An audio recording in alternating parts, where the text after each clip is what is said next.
you did. Yeah, I know. And I wanna talk about it. And I know you don't. I've been holding guard for so long. And I don't know where to start now. Tell me when you hide, where do you go? Tell me is she nice? Hello. Good afternoon. Hello. Hello. Doing? Hi there. What's up, beautiful ladies? How are you? Hello, my queen. Doing well. Yes. How are you? And welcome everyone to another episode of Dope Chycks Collective, the podcast on CIN-DIGITAL MEDIA. This is the podcast where creative and dynamic women come together to talk about issues that concern women of color, along with finding effective solutions to heal us and strengthen our sisterhood. And so we have a lot to discuss today. But before we get into that, I want to introduce our beautiful panel. I'll let you guys start, whoever want to go first. If this is your first time on the podcast, if you can give them just a brief background about you. And if not, everyone else, just your name and we'll go from there. Okay, well, I am Danielle Hutchinson. My background information, I am the owner of Blooming You. I'm a Reiki healer as well as a life coach. Blooming You is located in the Evendale area of Cincinnati, Ohio. If you want to know more about it, drop a comment or something. I'll give you the information. That's what's up. Thank you. I see somebody new. You got another new face. I'm Taz. I am the resident tech goddess. I own Taz Media Productions as well as Taz Media Event Planning. I am just, if you watch Big Bang Theory, I am the Sheldon of the Dope Chicks. I love that. Now, last week we had Shannon, but she was off and on. So, Shannon. I know, right? I know, and I'm back to regular, like I'm back to being a pumpkin. No more glitz and glam. Never a pumpkin. Like, not a pumpkin. But,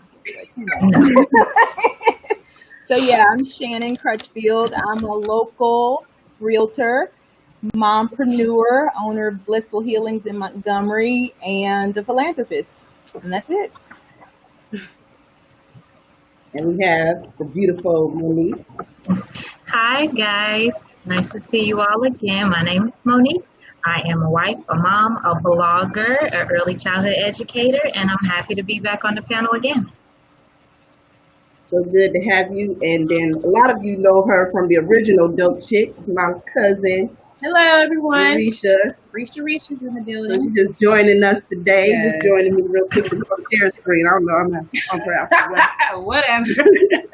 So let's get into our topics because, we always can get into some good discussion and then we run straight out of time. So we want to hit all of it. Today's topic is about social media. Who's in control? And it's a lot going on. Everything from, what we've seen recently with the WAP video. That's been a big conversation. Matter of fact, there was one interview with one of the young rappers. I really don't know her name.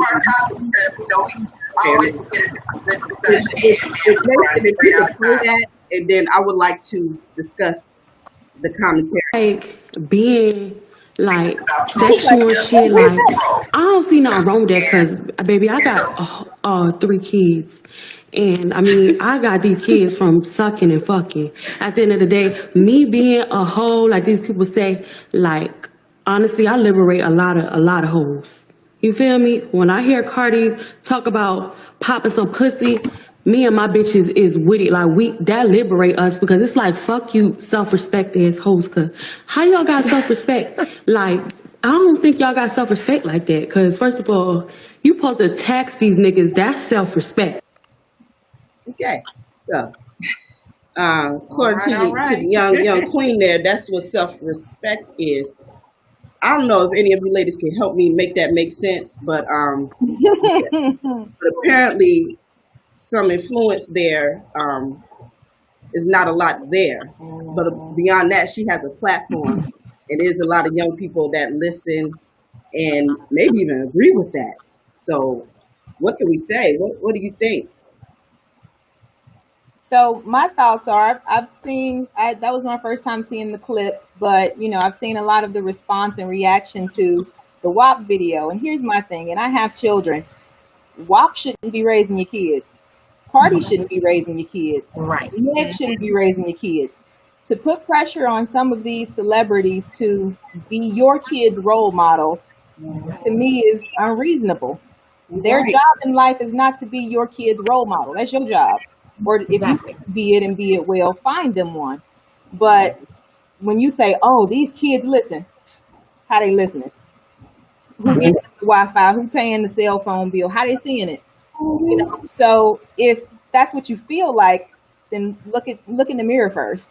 Don't look outward and say what they're doing. What are you doing as their parent? All right. Anybody else got anything to add with that? Here's my take on it. I am tired of, we as Black women, when we decide to own something, we're condemned for it. These men can go out and brag about whatever they want to. They can brag about all these conquests, all this, that, and the other. Who are you conquering if it's not us, so to speak? It's okay for us to own what we do, but also realize that Black women don't look to celebrities for to say, oh, that's what we want to aspire to be. Right. I have yet to talk to a Black woman that says, oh, I want to be like this person, I want to be like that person because they're famous. No, I've heard Black women say that a woman at their church, a woman in their community, their mother, their grandmother, their great aunt, that's who inspires us. So I'm really tired of the conversation when it comes to Black women going, oh, you're looking to celebrities, they're influencing your children. Because I don't hear them saying that to other women. Well, I think what you said is two-part.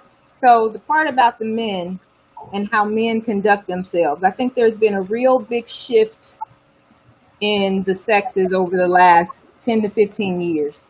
So number one, even though I consider myself an unorthodox feminist and I believe in equality or equity in the sexes, yes, if we work the same job, we should be getting equal pay. Or if I'm better than you at that job, I should be making more. But do I aspire to be a man? Because men do things a certain way. Do I have to try to match that energy? I don't have testosterone. I'm not a man. I enjoy being a woman. So whatever that means for me and to me, I don't take my cues from what men are allowed to do or what's acceptable for a man. It's what's acceptable for me, And then so the second part of what you said, I think that just depends on the person, because I've heard a lot of different, like you do hear more so like of the church women and, pastor's wife, things like that. But I've heard quite a bit of widespread influence, especially like the clip that she just played. Like that seems to be the name of the game. And if that's all you have to offer, if that's the only thing you have to sell, then that's what they do. What are your thoughts, Monique? What are your thoughts?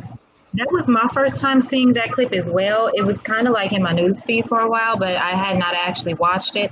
And unfortunately, I cannot say that that's a generational way of thinking about ownership or how femininity is, because we have people in the older generation that, kind of push that same narrative as of, what we have. Of course, we are a commodity, but not in the sense of being sold. It's still this kind of way of still being that slave mentality. So it's really sad. I feel like what Shannon and what Taz said, we have to really teach our children, our girls, that empowerment is a different mindset than feeling like, well, this is my sexual energy and I'm going to do what I want to do with it. And I'm sorry if it offends you. it's about knowing the energy that you're putting out there. Not everybody needs to know all your business all the time for you to define yourself and your sexuality. It's not necessary. When you walk into the room, they should already know who you are and how you are. Your energy should precede you. It shouldn't have to be so overtly put in everybody's face and on display and demeaned in such a way to it being put in a little box that we want to name now. The trendy name is the WAP. No, we're more than that. Right. How about you, Ebony? Ooh, Ebony, it's.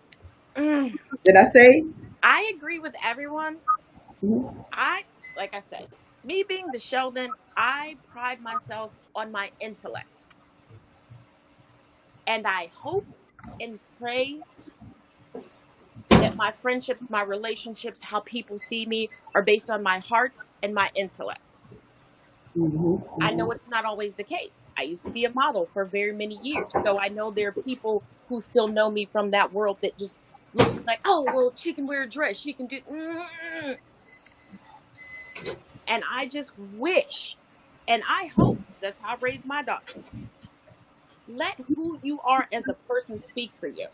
Who you choose to be your life partner, who you choose to be intimate with, should know certain things about you. The world shouldn't. Yeah. I'm a very open person, but there are things I don't say publicly. I understand the song. I understand what people put on social media. That's why I love the fact that I can scroll. That's why I love the fact that I don't have to click play. Because what somebody else feels is empowering isn't always what I feel is empowering. And that's right. I'm not here to say, hey, woman, if you think putting on a G-string and some pasties empowers you, I'm going to condemn you. I will never do that. I'm just not convinced they're with you. Right. Danielle, I'm sorry, I didn't mean to skip you. What was your thoughts? No, you are fine. So, my thoughts are along the lines with y'all's, but a little bit different. But I am from a younger generation. I like the song. I really, really like the song. I don't agree with the clip of what the clip that we just saw. I don't agree with that, and I don't like the song because I find it empowering. But I don't think that there's anything wrong with a woman being freely sexually who she is. Right. If a man does it, it's not a problem. So why is it a problem if we do it? Yep. So I'm not, of course, I'm not going to say to my 13-year-old daughter, come on, let's, I'm not going to play it in the car and we just going to be out here, jigging to it. But if I'm at home by myself and I'm cleaning or whatever, I might turn it on, might run it back a few times because I like it. Yeah. But I like it for not because I don't find it empowering, but hey, you are bold enough to be out here and be freely sexually who you are. And I don't think there's anything wrong with it. No, I don't either. What about you, Risha Reese? She's young like you, so we get some. I do like the song. It brings back my Golden Skate days. Hearing that part. Right. Yeah, but the interview, what she has said, I have a mixed opinion, but to each his own. That's all I gotta say. That's my girl, though. I like her, but everybody got some growing up to do. We all do. So exactly. I ain't hating on her. Black woman. That ain't me. But yeah. Right. It is what it is. I get it. Black woman work in progress. I feel like, I agree with the whole idea. One, the content is adult content. So what we're saying at the beginning is not the kids. So if the kids is listening to this, then you don't have control, which is the theme of our podcast today. But beyond that, like you said, to each his own. People want to be someone's fantasy. I thought the video was very, exotic, erotic, and I liked it too. But the commentary from the young lady trying to make sense, it's just like what I was saying earlier. It's like when people use the N-word and they try to decipher, well, it's different because it got an A on it. know, when people said the N word, a lot of our ancestors, that was the last words they heard before they was hung with a blade. So you can put Right. lipstick on the kid. Right. It is what it is. Right. You can call it something. You can be like Trump and say it's nasty, but it's Miss Jackson. No, but this is the thing. It's grown content. It's grown content. So if it stay in that arena, then it's no need to judge. You know what I'm saying? It may be your cup of tea and it may not. So moving on, we have another video as it relates to social media and who has control. If Nathan, if you're ready to play that, it's in regards to how hate is spread. Stakes are much higher. Backgrounds. We have this broader historical kind of ingrained and almost within our kind of collective in some form or another. And a lot of this has been supercharged by social media and the internet. Absolutely. I mean, that's opened up so many doors. Now, white supremacists had been getting activated online even during the 1980s with electronic bulletin boards to create propaganda, distribute propaganda. And as access to the web grew, it moved them from isolated clusters to globally interconnected organizations with an instant pipeline to the disenfranchised, the disillusioned, and the teenager. So, Peter the Pie up in this crib. Welcome to Devil Hatter. Everybody in the house, put your hands up. Meet YouTube's biggest star, Felix Schellberg, and his channel, PewDiePie. So the New Zealand shooter references PewDiePie in their manifesto. And PewDiePie is one or two of the most subscribed channel on YouTube. Over 100 million subscribers. Yeah. Does cute videos and has funny pranks, and every now and again some hate speech comes through. Right. Yeah. Paid people to hold signs up on videos that say death to all Jews. I feel partially responsible, but just I didn't think they would actually do it. Meanwhile, the neo-Nazi website Daily Stormer thanked Pewd, saying it normalizes Nazism. How did you get the name PewDiePie? New YouTube original I want to thank the internet for allowing their emperor to be here for the And that kind of normalization of hate doesn't just happen on YouTube. It happens in the halls of government, where the stakes are much higher. And that's a clip from United Shades of Grey, which is one of my favorite shows, and actually a new episode tonight on reparations. But that's another situation. But that conversation there, a lot of our kids probably is familiar with PewDiePie. And what he does, essentially, he has nice little funny videos, but then he sprinkle in the racism to the point where it could become normalized. And then, you know, your child will put up a video and not even realizing that they have said something, you know, culturally insensitive, racist, or whatnot. And so those are also issues within social media where, you know, if we're not on top of it, who's controlling your child? Your child could be one of those gentlemen from Charlottesville, Virginia, with a tiki torch saying Jews will not replace me. And those, you look at their faces, those were young men. What's sad about it was young men. So it's like hate doesn't die. And it's spread even more through social media. But anybody else got thoughts on that? Woo. Given that for the past 2 weeks, I have been in a back and forth, actually on TikTok, with NFL great Herschel Walker's son, Christian Walker. Because this poor child is so wayward from things that he's seen and heard and read on the internet that the self-hate is real. And I've tried my best to come at him from a teachable moment standpoint, from, you know, the mom in me is coming out like, sweetie, just because somebody made it into a meme, just because somebody made it into a video, doesn't mean that it's true. And that's what we have to kind of get through to people, that YouTube is not a university. Memes are not facts. Just because you like someone's sketch doesn't mean it's fact. It does not mean you don't need to hate yourself or hate on other people. And I'm very irritated that is becoming so normal. Or instead of these kids learning in school, they're learning online. And I'm not talking about an online university or homeschooling. Because a lot of these parents are taking these memes and acting like this is the end all to be all. Just like, what is it? The YouTube documentary.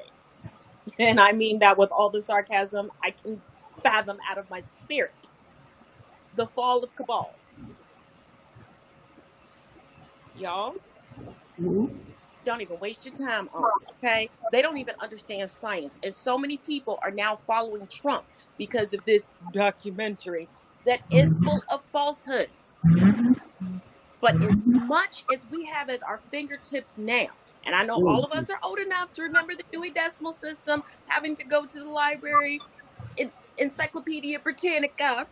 Now that you can just Google and get the facts, people don't want to Google it. They want it quick and simple, and ooh, this makes me feel better about me, so this must be right. Right. But even in Googling, just because it shows up in Google does not make it true or factual. Right. And that's a big part of the problem. People take whatever they find and make it law. It's just real because I saw it. The internet does not make it real. That cannot be your only source of information. Anybody else? Well, I know I'm familiar with PewDiePie because I have children, but the way that he does, he plays it up as if it's funny. He is a reactor to the memes and to like a lot of the TikTok videos and things like that. And I just think it's despicable. I'm happy that I've raised my children to kind of be aware, even to the subliminal messaging, that they're not like big fans of him.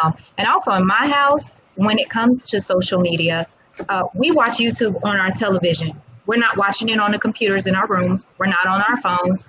We watch it all together down the stairs on the television, so I can see what my kids are watching. And I have a direct impact on that messaging that they're getting, because I've seen him and I was like, okay, what is he about? All I had to do was watch a couple of them and I already knew what he was about. So I think that just the autonomy that our children have with technology and social media can definitely take them down this rabbit hole of foolishness that can really change their perception, manipulate their perception of what is how society really is, and change their thoughts of their own well-being and everyone around them. I think it's kind of sad. So we as parents need to really definitely take an aggressive approach. I feel like, not in a mean way, but just be more present and know what our kids are taking in their ears and their eyes and their minds. That's the whole thing about social media. People get visual sound bites, if that's a thing, but that's the best way to describe it. These visual sound bites, and they take that to be a complete picture for the whole reality. So you see somebody's social media page and you see one moment in time, and that means that's their whole life. That's right. That's everything. So even with little pieces of hate and anger, which I think is crazy that seems to be our default now. Everybody just wants to be angry. Like everything is, like, and you're like, wait a minute, I just said good morning. What do you mean? But people take these little pieces, these snippets of one person's opinion, or, they look at the likes. Oh, this guy has 5,100,000 likes. He must be right. Right. This must be the thing. And because they don't see anything opposing, or because that becomes their new reality, and he seems funny or it seems cool, or, their friends may be talking about it, it becomes true to them. They make it true. Yeah. How about you, Danielle? So I am not familiar with PewDiePie. My daughter is on YouTube a lot, but again, she does not have it on her cell phone. It's in our living room where she is able to watch YouTube. So I've never heard of him until today. But I think that when it comes to social media, in addition to, just having these big social media famous people. It could be as simple as somebody ranting or venting on social media that you read that, and now because that's somebody that you see on social media a lot, you might feel some type of way about the business that they're talking about, or the ethnic group they're talking about, or whatever it may be. So social media in general, like, you have to be just very, very careful and very mindful with what you're allowing yourself to consume, because whether you want to take it in or not, like, you subconsciously, you're taking in all that information. Yeah. What about you, Ricky? It's very ironic that as we're sitting here discussing social media, we have a lovely man that's trying to check us in our comment section right now. Oh, yeah. But see, that's Brother Pat. Oh, is that what's happening? I was trying to decipher it. I didn't know what real that deep in the political scene, so. Yeah, but I'm like, didn't I explain it? Brother Pat. You better recognize Brother Pat. He's a good dude, but we don't always agree, but most of the times we do. I don't know what he's saying. I ain't really following too much. But I don't think he really knows what he's saying at this point, because he started off with big business controls social media. So I said, true, but we control what we click on and what we believe in. And he said, you proved my point. What? That's I don't know if we got the phone call capabilities, Nathan, but Brother call in and explain himself. Do we want him to? I don't know. That people will come on, say something. You can give them facts or your opinion. They will backpedal and then act like they took a victory, as if social media is a competition. It is not. It is. That's how it is. It is though. It is though. Well, we got another clip here of another example of social media and how it influenced. And this is very important, ladies, especially if you got girls, young girls. School's going good. I'm doing sports. I'm, getting good grades. And one night I checked my messages.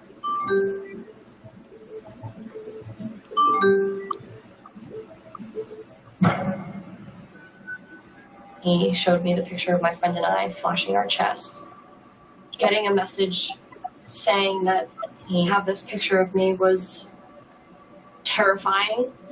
I was mortified. I didn't know what to do.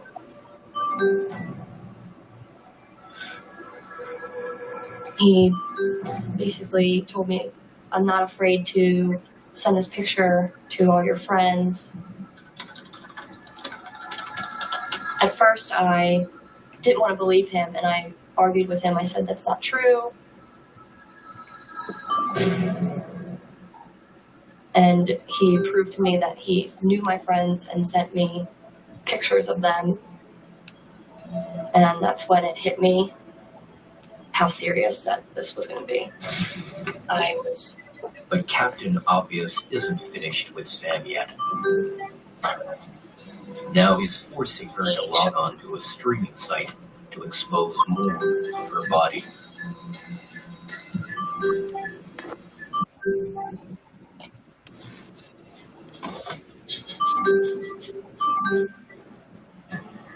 And that's when I waited for my instructions.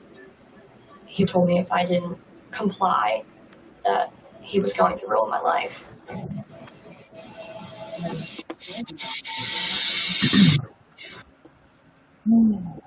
There's one more clip kind of showing you the aftermath of what the damage that was caused he did.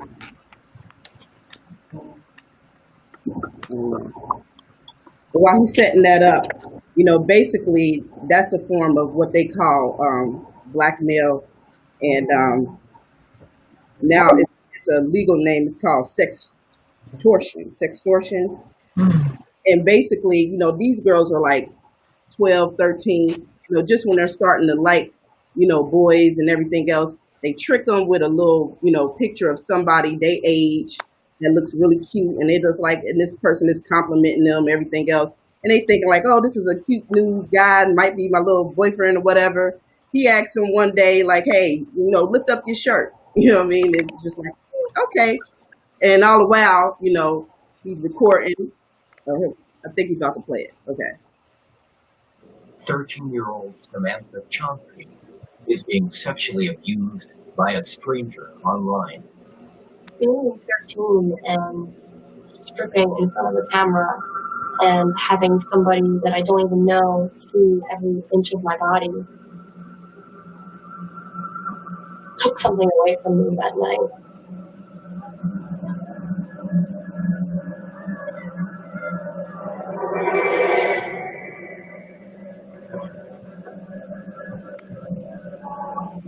I was sexually violating myself for probably 5 or 6 hours. Bending over in different positions, reposition myself and touch myself again because he didn't get a good shot of it. That was the first time I ever felt like something was stolen from me.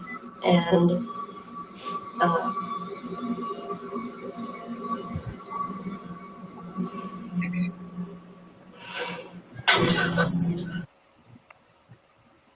so just to continue, just to show how easy that can happen, the girls are like 12, 13 years old, impressionable. They're tricked, catfish into thinking it's somebody their age. This, little boy, they do one little flirtatious act, and then they're blackmailed. And then the person in return says, I got this picture of you, and now I'm going to show it to all your friends at school. This is part what caused young people to commit suicide. So at that point, a lot of people are probably saying, like, why did she do it? Why didn't she felt she was being blackmailed, so she felt like she had no other choice. She didn't want it to go out to her friends. And basically, this individual had been doing this for the past 5 years. He had over 80,000 pornography images, not just her, but just different girls all across the country, of all different races and everything else. The FBI Missing and Exploited Children Division was able to catch him because he did end up showing the picture to some of her classmates or whatever, and what that did to her, mentally and everything else. They were cutting themselves and wanted to commit suicide. One was close, literally tried to hang herself. But they did catch him. The point, and when I saw this episode, I sat down and let my daughter watch it because that's just the trickery. That was a child pedophile individual, pornography. And the other thing that made the girl feel like she couldn't tell or she couldn't do anything, because once they got into that web, which is called Web of Lies, and doing these different things and acts that was so embarrassing and dehuming, then they knew they was breaking the law. And if I go to the police, now I'm doing child pornography, I can't even go to the police. That's how those girls were feeling. So it was like a closed damn box every which way you go. And so what advice or what are your thoughts about that, and what advice can we give to prevent that type of stuff from happening, which is still happening as we speak? Yeah. I have a really strong feeling about that just because I have daughters, and I felt as a responsibility when they had phones. I have 3 girls. One only has a phone. Is that I had to teach her before she even got her phone and it was like on and stuff. Hey, this is the reality. Okay, this is not the reality that I grew up in because we did not have cell phones and all these tons of apps where you can send a picture and it goes away. But I really taught my daughter years before she had the capability of actually having that tiny little computer that can reach out to the world and she can let the world in. The responsibility of that, it's just like getting your driver's license. When somebody give you the car keys, you understand the responsibility of driving. That's the same way I feel my approach is to the whole cell phone. And we're not going to have Snapchat because I know about Snapchat because I've tried Snapchat for myself. I know what it is. We're not going to have, Musical.ly or TikTok. We're not about to do all that. And if someone asks you to do something that you would not be proud if I saw it, if your father saw it, or your family, or your pastor, then you don't do it.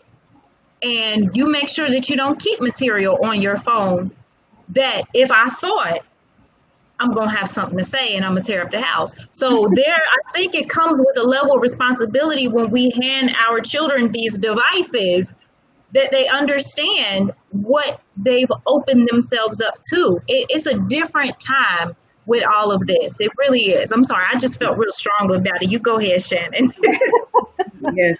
Well, the question I have a hard time understanding the part where people are on social media, so they know that everything is online or can be shared, but then they still do these things, take these pictures, send a video, and like it doesn't even click in their mind, like, oh, this could end up somewhere. But like you see all of these things. That's just like Snapchat.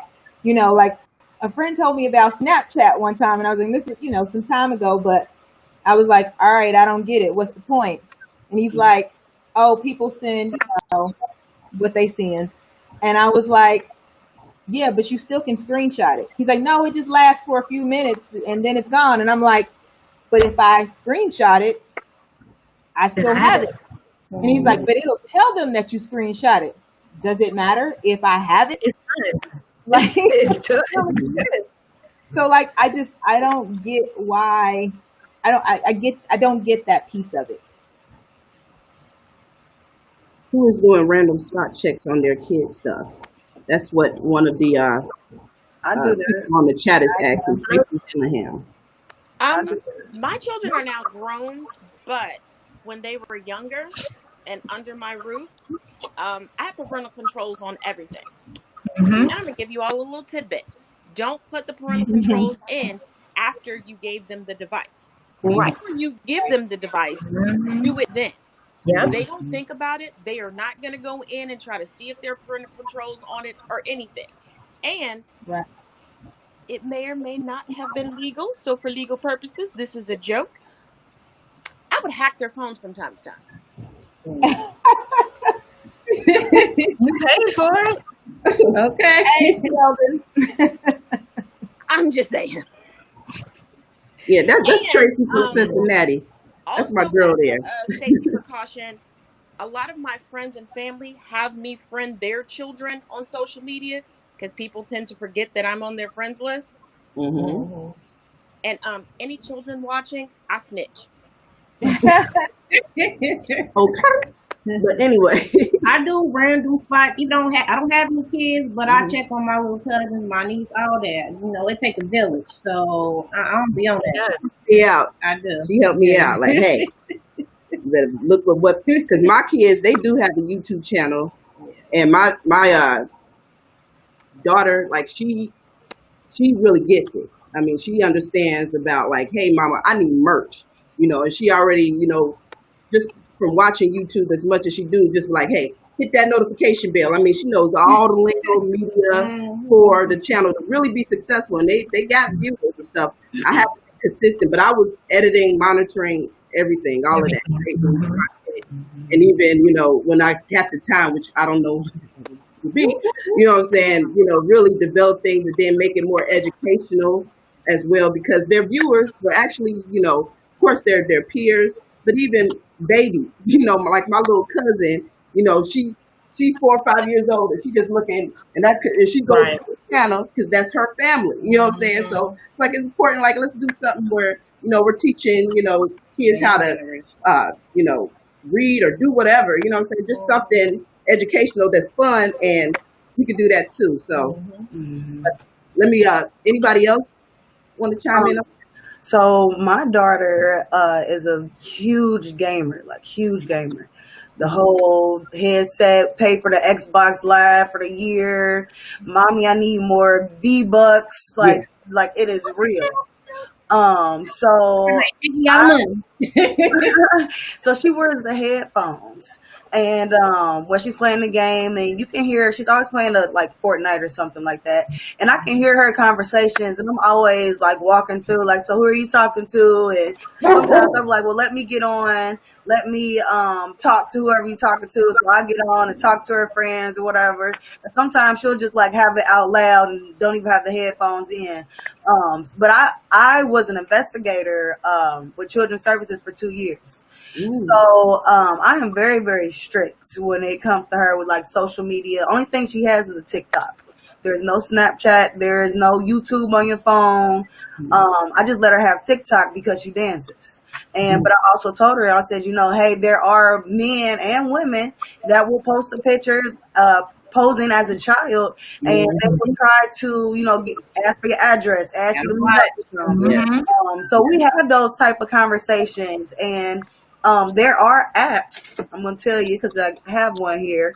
It's called Safer Kid, and it's a few hundred dollars, I want to say, but you can see what she is doing. So as she is texting, if she's texting, I'm getting all those text messages on my phone, her location, her everything. So it's worth the investment for the year. But if anybody is looking, there are apps out there, but it's more so for me just a conversational piece. You have to let your child know, hey, you can come talk to me. If there is somebody saying they want to meet up with you or let's be friends or whatever, come talk to me. Come talk about it. Let's see what this is about. So you have to have that two-way, that open lines of communication with your child, like it goes both ways. Yeah, I'm glad that you said that you have a conversation with her, because I got criticized from family members because once a week, my children and I would have a round table. I told them they could say whatever, however they wanted to say it to me. If they were uncomfortable with somebody, I told them, don't be disrespectful. Just come and tell me. You don't ever have to be around that person. Say what's on your mind, how you feel, any questions that you have. Even if in some of our round tables broke down to individual conversations, because I have 4 kids, where they would want to talk to me one-on-one. And I think that is the biggest tool we have as parents to combat social media, to combat just intimidation from peers and peer pressure and everything else. When a child feels that they can come to us with no repercussions, ask us anything, it is so much better. And I learned that from my mother, who would let us come to her and ask her anything, say anything to her. Like, I could go in her room and be like, Mom, I like this boy, I'm thinking about blah, blah, blah, blah, blah, blah, blah. And she would break it down to me on my level, whatever level I was at the time, and it made me more comfortable. It kept me from following the crowd. And even now, I have 2 children that have 0 social media. They don't like it at all. Don't like it at all. They'll go like to their other siblings to see what I'm doing online because they think I need supervision, which I probably do. And I have one child that kind of sort of has a social media presence, but I think he just has an account to stalk me. Monique, you kind of hit on this earlier, but I guess the question posed to everybody, but Monique started off, you kind of hit on it earlier. How would you have been growing up if there was social media in the 90s? Like if we had this back in our days, most of us is like Generation X, some millennials sprinkled in here. All of this, how do you think you would have handled it? I'm a 90s baby, so I know. I think with me, just how I am socially in the real world, outside of the social media world, I've always been an observer. So I probably would have just had it just because, everybody has it. But I don't think I would be active, like posting. I'm not even a person that puts a lot of like my own personal pictures. You might see some pictures of my kids and stuff, but I know then you wouldn't have like booty shots or, all of that, because that's not how I was. I was like a tomboy. I was hanging with the guys. I had some friends that were females, of course, but I just wasn't into all of that. I did not have social media until I was in college. And I think it was MySpace. And then my sister went away to college, and she said to get Facebook because that's what all the college kids was doing to communicate. But yeah, like MySpace and Facebook, that was the extent of that. And I really was not, my favorite thing about MySpace was just customizing my little, I don't know what you called it then, the little screen. Remember, you can download all that stuff and make it colorful and make it cute. That's all I really cared about. I wasn't on Black Planet and all that other stuff. I had Black Planet, I had Fifty Peep, I had it all. I didn't have any of that, but my husband was like that when he was younger. He had all of that stuff. So social media wasn't a big thing to me. I just love seeing the progression of it and how we can demonize it and then how we can use it to the positive way that we are today, because we're on social media right now, you know, trying to put some good into the world. So I feel like it wouldn't have messed with me too much just because of how I am. But I know with our previous conversations, you guys might have had a different take on social media for you in the 90s.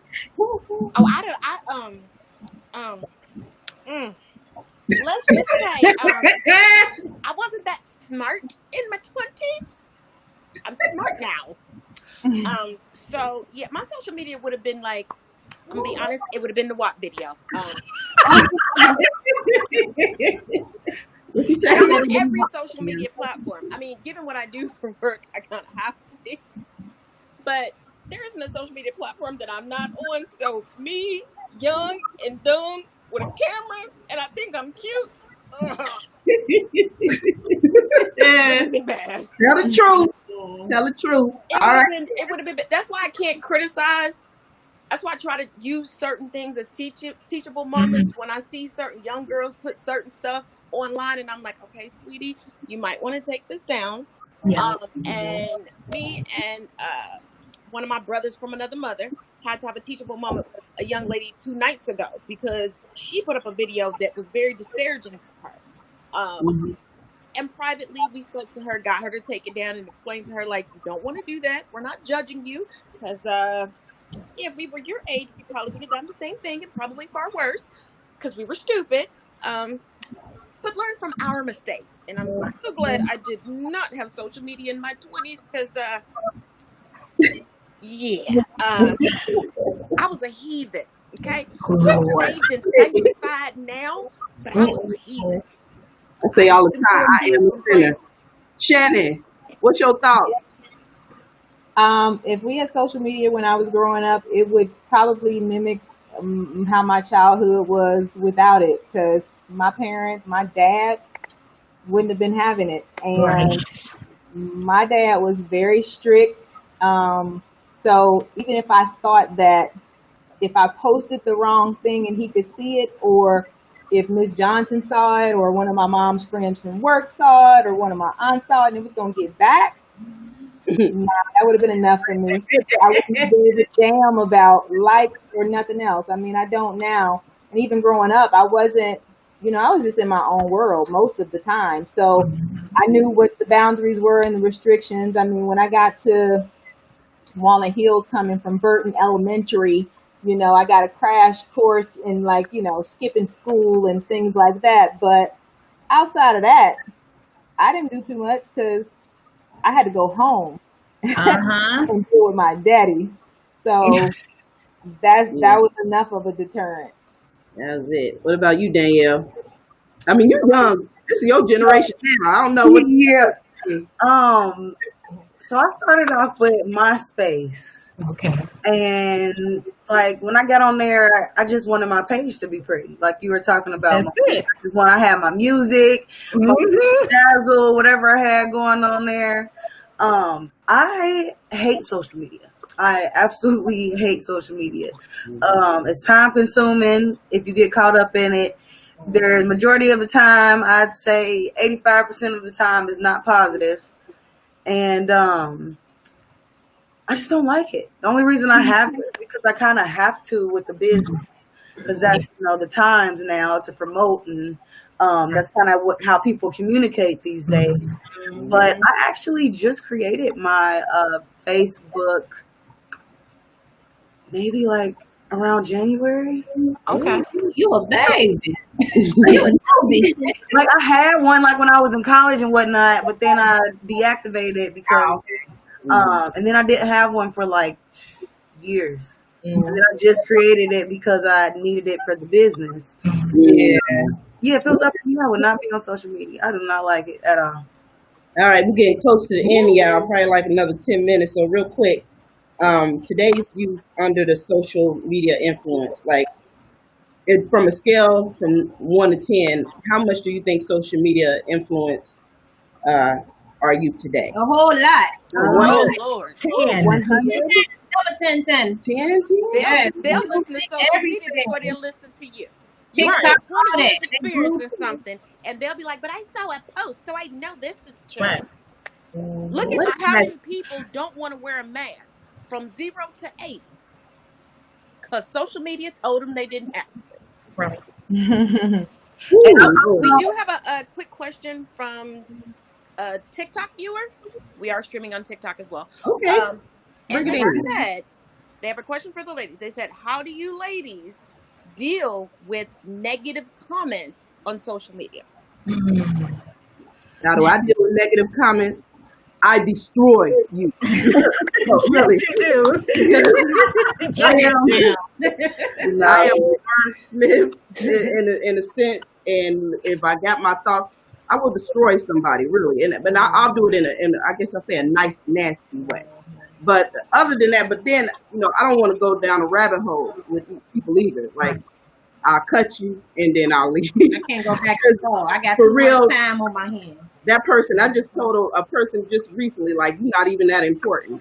My time is money for me, and I ain't got time for it. But I'll cut you real quick, and then I'm done. So go ahead. See, me, I don't care. I really don't care what you say. I really don't care how you feel about it. If you think that your negative comment is going to affect my day, I'm really sad to hear that. I just don't care. I'm not going to say nothing back to you. I might even like it. Might give you a thumbs up. Good for you. But I don't care.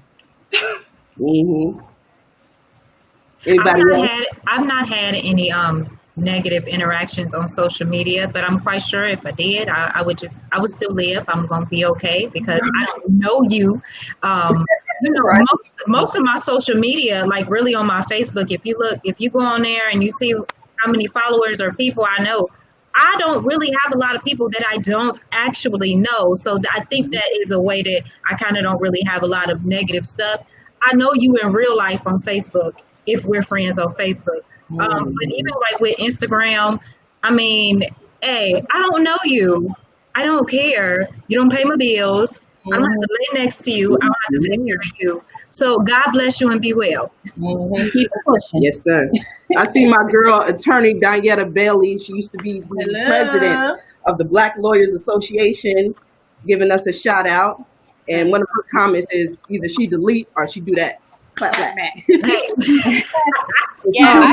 for me, I look at the source. So I look at the source. Yeah. I just look at the source.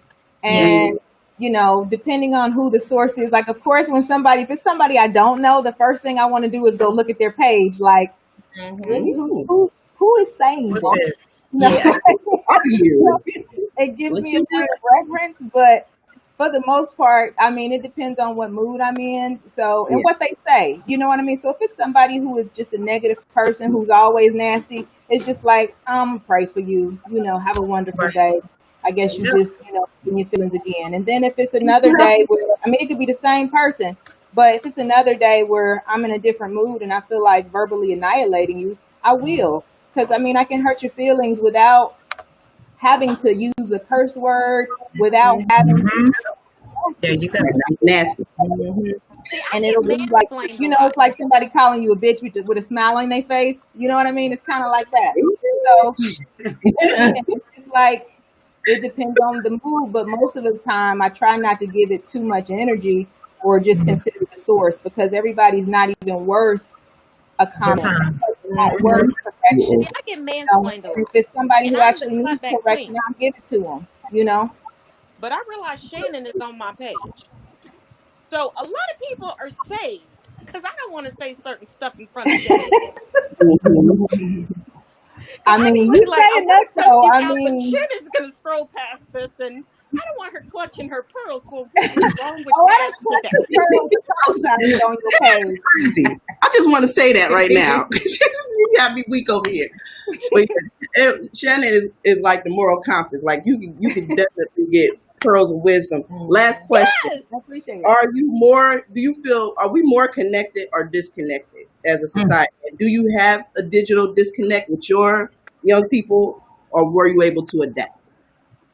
So first question, are we more connected or more disconnected? Second question, do you have a digital disconnect? Like, do you have not a clue what your kids is doing when it comes to some of these apps, or were you able to adapt? Like Danielle, she literally has a app to monitor everything, text messages, ain't nothing getting past her. Where we at? I adapted, but I have a weird dynamic. I'm usually telling my kids what to download. I'm that parent. So I don't really have a disconnect. My biggest issue is my kids now use the internet to stalk me. Okay. Wow. Your baby stalking you. Aw. What you doing, mama? They do. And I tried to lie to them the other night, like, I ain't home. And they're like, you posted a picture on Snapchat. We saw the pictures in the background. You're at home. I gotta get smarter. Why you take that picture, mama? That too. Or like, my daughter is like, I know you thicker than a Snicker, but can you not tell everybody? Oh my. I'm like, you think I'm thick? That's funny. I'm weak. I think we're quasi connected more now because it's not real. It's not real. Again, if you see that visual sound bite, you think that you have a clear-cut picture. You think that you know them. There are people who I see in real life, like I might bump into them and be like, oh yeah, how's the baby? The wedding was cute. And I'll be like, damn, I ain't go to their wedding. I ain't even seen their baby. Not in real life, but because I've seen these things on social media, you feel connected to them. It's kind of like a celebrity. You know what I mean? Like, you see a celebrity in real life, you're like, oh, I know him. You don't know that man. You just see him on TV regularly. Exactly. You know what I mean? Disconnected because there's nothing personal about it anymore. Everything is just, a quick, fix of whatever we need for that day. We're scrolling, we're seeing everybody's information. We're getting like a whole lot of information in a little bit of time. But we aren't actually building relationships with people. We're not, socializing in real life. We're not talking on the phone. We're not connecting in any way other than on social media. And it's just a fix. And it makes you feel whole because you think that you have connected to this person, but you haven't. Right. And a lot of people think that they truly, truly know you from social media. Because I've had people come up to me and go, oh, I know exactly who you are. No, you don't have all of my opinions that I share on social media. Right. Trust me, I don't look at you in real life. You don't know. And people have gotten, how can I say this? People have forgotten how to get to know people in real life. They're eager to go to their social media to try to figure out if this person is a cheater, if this person is loyal. If this That's not going to tell you anything. No. I grew up where we had to talk to each other, where we had to get to know each other. That's what I prefer. And I know that's the only way to truly get to know someone. I can look up all of you on social media, but that doesn't tell me what you love, what you value, what makes you cry, what makes you happy. Nothing. It just shows me a snapshot of things you choose to share. Right.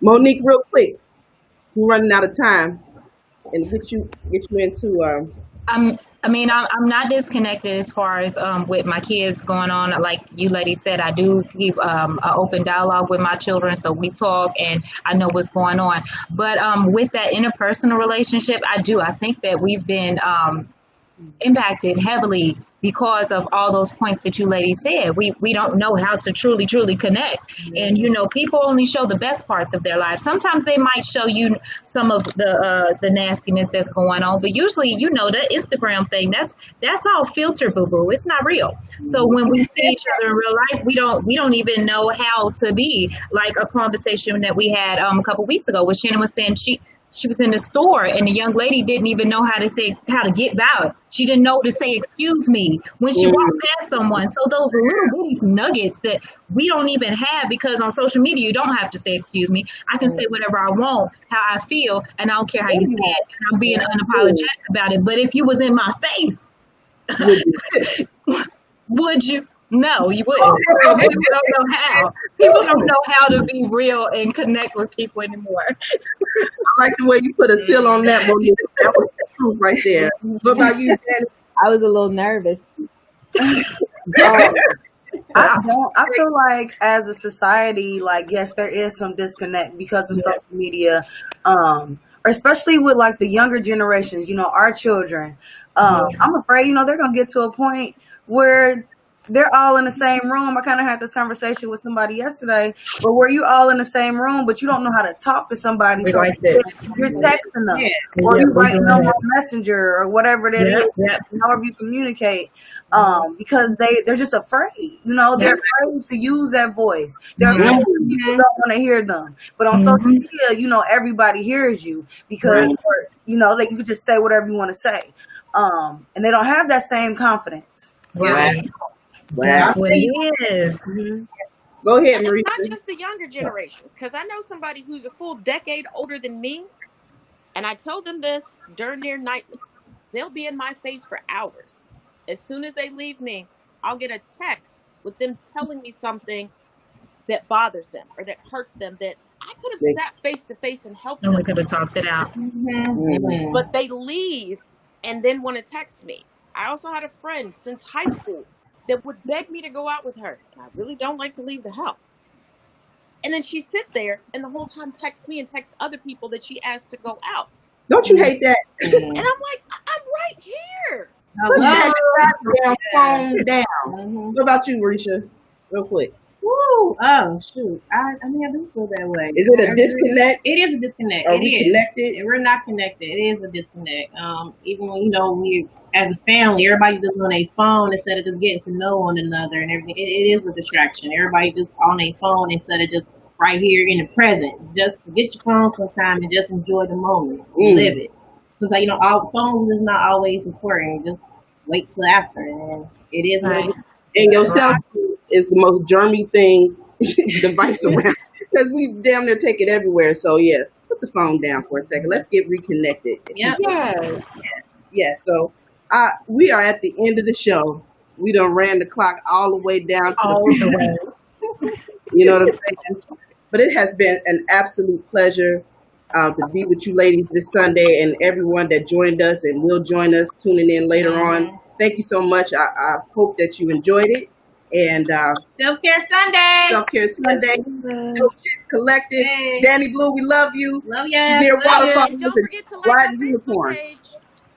Facebook page, YouTube page. And thanks, CIN-DIGITAL MEDIA, Nathan Ivy, for giving us this platform. Thank you. Thank you, everyone. Be blessed, all. Okay, Have a great week, everybody. Bye. Bye. There go my cousin Free. Oh, cuz. Thanks for the feedback. Thanks, DB. Love y'all. Thanks, Lynn. Love y'all too. See you, ladies. Bye. Bye.